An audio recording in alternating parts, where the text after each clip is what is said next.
Good afternoon. It is March 29th, and we are in the afternoon, and we are looking at a feed from Moscow, our Soho mission, and we are going back to the 26th, 27th, and moving forward. And at toward the tail end of this, we will begin to see that X class flare where we did get a CME slow eruption from that X class flare last night, and it does look as if it will be Earth facing and able to hit us. So let's go back and whoops, shoot. Let me get that back up here again. Ah.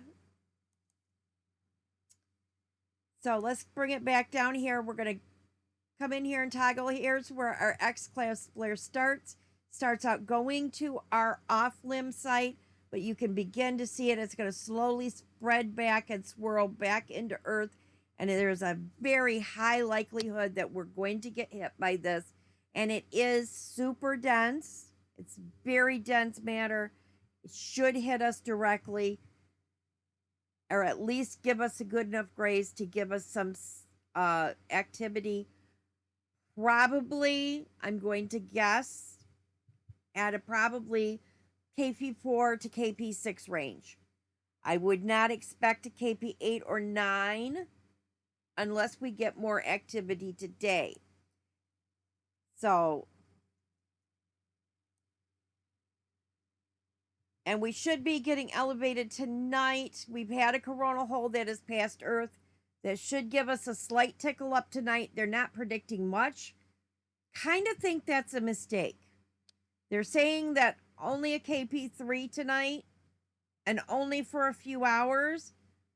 But this was the 26th, which would hit us tonight.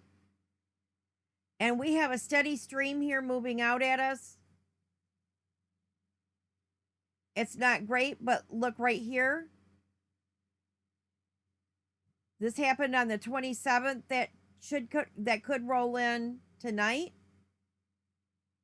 There's enough out there that it could blast Earth, but we've got a steady stream of activity coming out and a corona hole stream. I kind of think we might get just a little more than a KP3 tonight. But that's just me. I think there's going to be enough out there that's swamping out there from all the different solar storms that we could get something a little more. Going back to they've changed the times on the CMEs last night. So the ones that they had listed for 2100 hours, they stepped those forward, and they have upgraded the one to be a full quarter halo hit. And they've included the area that was going back toward Earth that I saw last night or early this morning and mentioned that I do think it is going to hit Earth, that it is swiping back far enough and going back far enough and coming out of that sunspot sideways.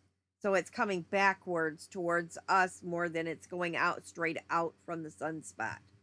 So I think we are in good standing. That happened early this morning. So you want to go 28th or 29th. So 30th, 31st, 1st. It is moving kind of slow. So I'm going to say second, third, maybe the first, but I'm going to lean more towards second or third because of the speed that it's moving. It's moving super, super slow. Since early this morning, we have been staying up in the upper seas and venturing up into the very low M class flares range. So we have had ongoing flares. Let's pop into sunspot regions. They've been coming from, yeah, these are all, most of them are perfectly capable of hitting them, at least 3 of them. the sunspots have been, we've had 34 coming from 3615 yesterday or today. So we've had,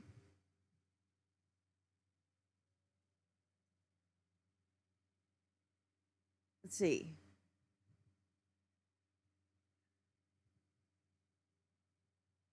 Let's go down here and look. Okay. Yeah, they're coming from 3615. So we had CCM, several C, let's see, there's 4, 6, 8 C class flares today and an M class flare since early this morning when we've had that X class flare.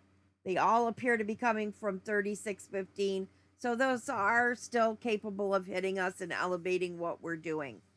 So look for a slow, steady stream of activity coming out of 3615. So that could keep it, after that X class flare, it could continue to spit out nice continuous activity. And like I said, we do, looking at the corona holes, we do have that sunspot region. We should, that just passed us. We should be getting the corona hole stream from that today, along with the activity from the 26th. That should boost us up at least to the KP3, maybe KP4 range, I would think. We are needing to watch, and this is a big one right here. I'm going to pay it.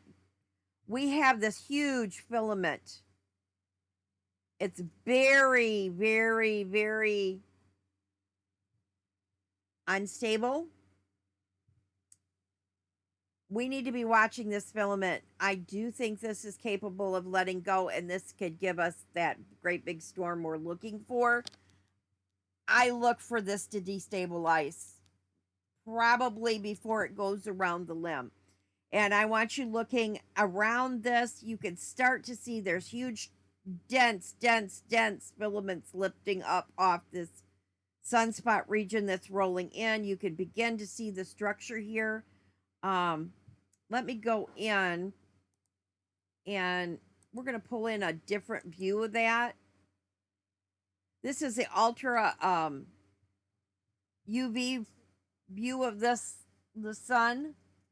So you can begin to see some of the structures that are coming around from the limb here. You could see some of the looping filaments that we've got coming in and how they're structured.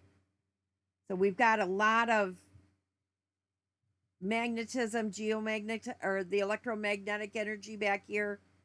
A lot of looping filaments. That's going to say we've got some sunspots coming in. This region is trying to start a sunspot.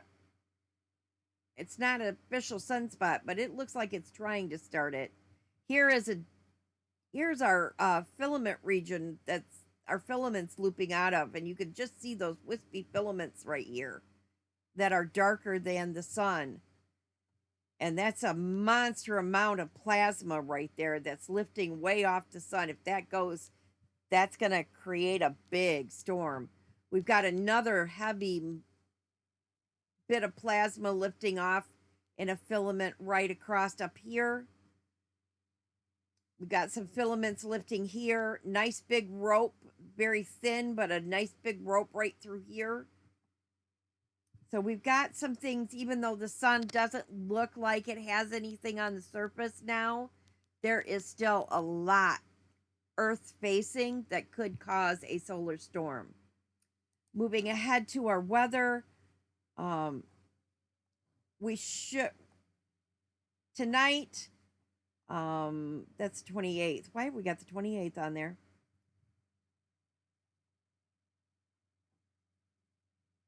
Friday night, that should say 29th, not 28th. They've got a mistake. This should be partly cloudy skies tonight.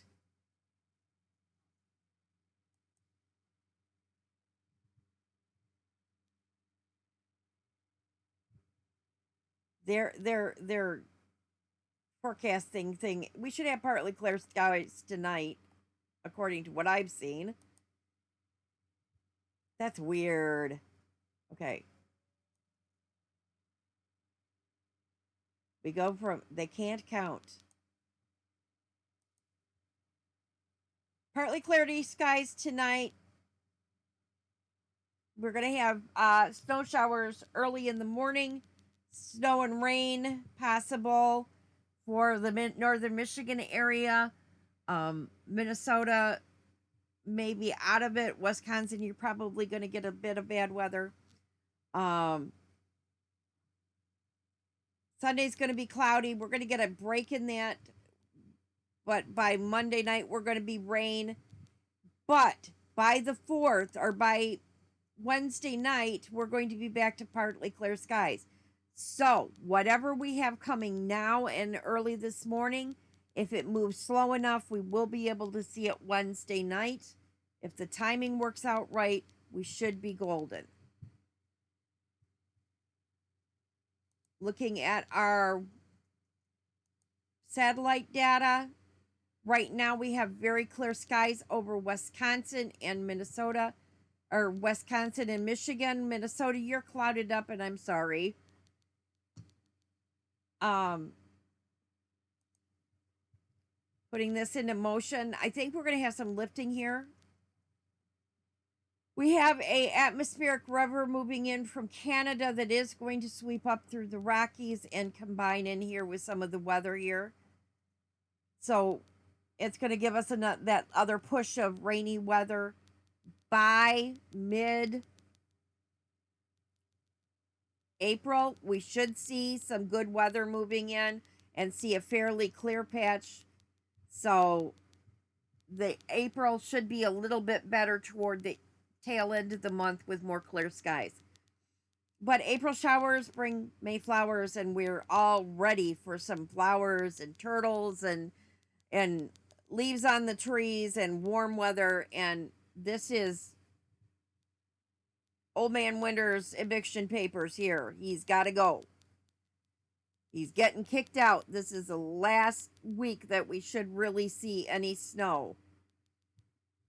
So he's on his way out. I'm going to leave it there.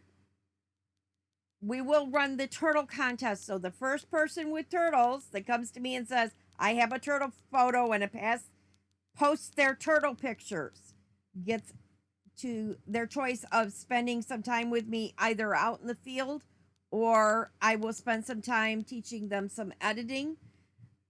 And it is your chance to get some free mentorship. So get out there and see if you can find some turtles. Enjoy.